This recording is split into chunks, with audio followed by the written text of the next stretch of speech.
Bersara tahun depan dengan aset RM4 juta. Cukup ke? Assalamualaikum. Nama saya Nazim Mansur dan saya adalah Licensed Financial Planner.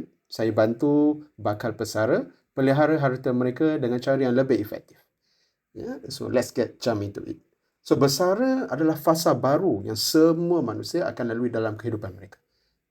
Dan fasa yang penting di mana during this transition phase adalah titik tolak untuk lihat sejauh mana harta kita dapat dipelihara. Ini kita kena tahu yang waktu bersara nanti kita assuming kita tiada active income dan kita kena pastikan aset yang kita ada sekarang ni dapat dipelihara sehingga 30 ataupun 40 tahun ke hadapan. So saya akan tunjukkan anda, let's run the numbers ya. Katakan sekarang umur 59 dan bakal bersara pada tahun depan lah, iaitu umur 60. So kita tengok dekat sini annual active income adalah 20,000 sebulan ataupun 240,000 setahun.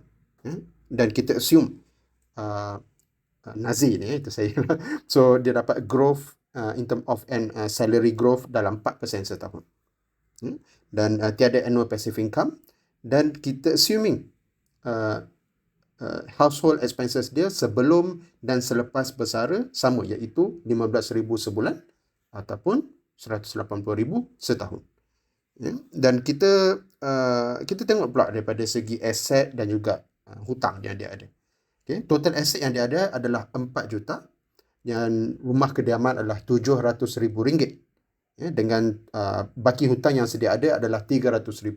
Ini mungkin hutang daripada properti dan sebagainya. So total aset ni 4 juta ni, ini termasuk duit di dalam EPF, property investment value, duit di dalam saham, unit trust dan sebagainya lah.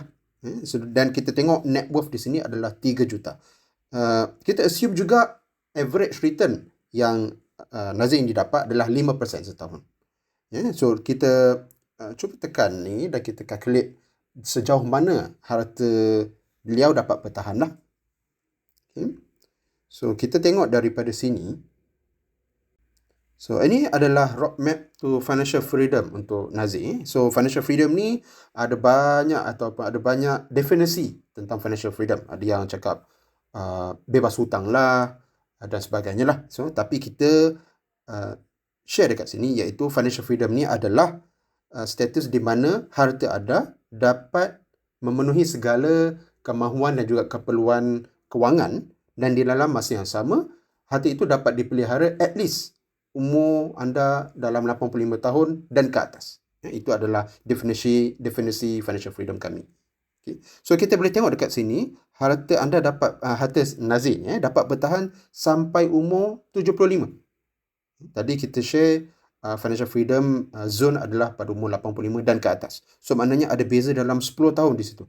Bagaimana si Nazim ni dapat memperbaiki dia punya keadaan kewangan supaya harta beliau dapat dipelihara another 10 years or 15 years more. Okay. So let's work out how to improve this roadmap. Ada beberapa option ataupun plan yang boleh dilakukan oleh Nazim. Kita boleh tengok sama ada kita increase dia punya average return ataupun kita advise dia untuk reduce retirement expenses, reduce the current expenses yang dia guna sekarang dan sebagainya lah. So in this case kita tengok tadi umur dia pada umur 75, roadmap dia dapat bertahan sampai umur 75 lah. So ada beberapa option yang boleh kita lakukan, iaitu pertama, kita cuba ubah dia punya average return. Tadi kita letak 5%. So sekarang kita ubah, cuba kita anggarkan. Ni terpulang kepada setiap individu sama ada mereka boleh sanggup mengambil risiko. So katakanlah Nazim ni sanggup mengambil risiko tapi with a balanced method lah. So katakan daripada 5% kepada 7%. Okay? Dan kita tengok apa roadmap ni akan terjadi. Tadi daripada umur 75. So sekarang ni dapat bertahan, harta dapat dipelihara bertambah daripada umur 75 ke umur 79. So ada perbezaan 4 tahun di situ. So ada lagi beberapa adjustment yang boleh kita lakukan. Contohnya, tadi kita dah adjust on the average return. kita tengok pula dia punya expenses. Daripada 15,000 sebulan. So, katakanlah kita ubah sedikit. Kita advise dia untuk reduce dia punya lifestyle supaya dia dapat save more. Katakanlah retirement expenses dia daripada 180,000 ataupun 15,000 sebulan kepada 13,000 contoh. Okay, 156,000. Tadi itu 14,000. 156,000. Dan kita tengok apa yang terjadi di punya roadmap ni lah. Tadi daripada umur 75 kepada umur 79 dan sekarang kepada umur 83. Alhamdulillah. So far so good. So Nazir ni dia dapat dapat pelihara tambahan daripada umur 75 ke umur 83. Beza banyak di situ. So katakanlah dalam masa setahun ni, since dia masih lagi bekerja for another 1 year, so kita advise dia untuk reduce sedikit dia punya current expenses supaya dia dapat pada waktu bersara kelak, dia dapat bertahan lagi another few years so that dia boleh achieve dia punya financial freedom zone dia lah. So katakan daripada 180,000, kita assuming kita buat sama before and after retire, iaitu tadi daripada 180 kepada 156,000. Contoh daripada umur 75 kepada umur 83.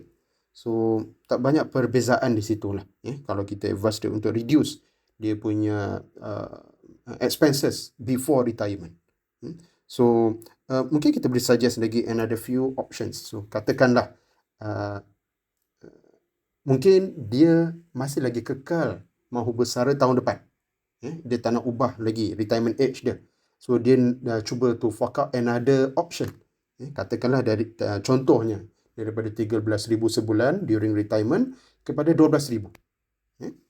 So roadmap dia dapat bertahan sehingga umur 86.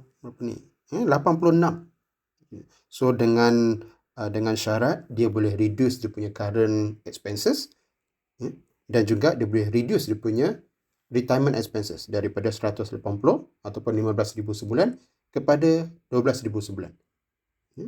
So ini adalah perkara yang kita boleh lihat sama ada aset 4 juta tadi itu boleh dipelihara sewaktu umur dia bersara, sepanjang umur dia bersara daripada 30 ke 40 tahun tu.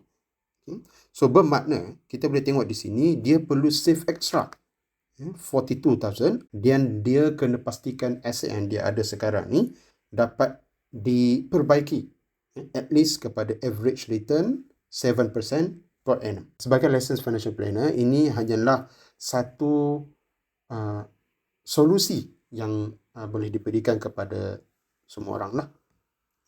This by no means ni hanyalah dapat membantu anda dalam 1/3 daripada keseluruhan wealth management, and ada 2/3 kita belum cakap lagi how to implement this and how to monitor this so that it stays within the plan. Dan dia tak berkait lagi dengan goals yang lain. So itu sahaja daripada saya. So saya harap jika video ni dapat membantu anda sedikit sebanyak untuk tahu bagaimana untuk pelihara harta, please like and subscribe to my channel, dan we'll see you around on the next video. Assalamualaikum.